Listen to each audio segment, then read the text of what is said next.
स्वस्ति पूषा वसूरो दधातु न स्वस्ति द्यावा पृथिवी सूचयतु न स्वस्तये वायुमुपब्रवामहै सोमो स्वस्ति भुवनस्य यस्पतिः बृहस्पतिं सर्वगणो स्वस्तये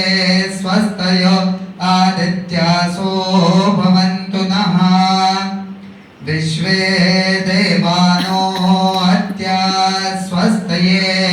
वैश्वानरो वसुरग्निः स्वस्तये देवा अवन्तृभव स्वस्तये स्वस्ति नो रुद्रः पात्वमहासः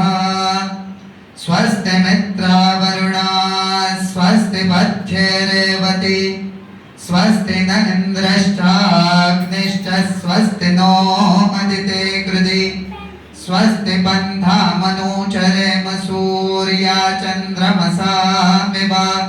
पुनर्दधता ज्ञाता जानता संगमे महि स्वस्ति यानन्तार्क्षमरिष्टनेमिं महद्भूतं वायसन्देवतानाम् असुरग्नमिन्द्र सखं समत्सु बृहत्यशो नावामि बारूहेम अंहोमुच माङ्गिरा सङ्गयञ्च स्वस्त्यात्रेयं मनसा च तार्क्ष्यं प्रयोतपाणिशरणं प्रपद्ये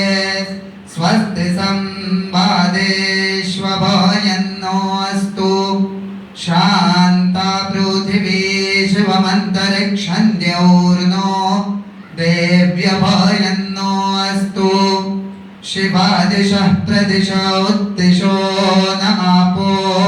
विद्युतः परिपान्तु सर्वतः शान्तिः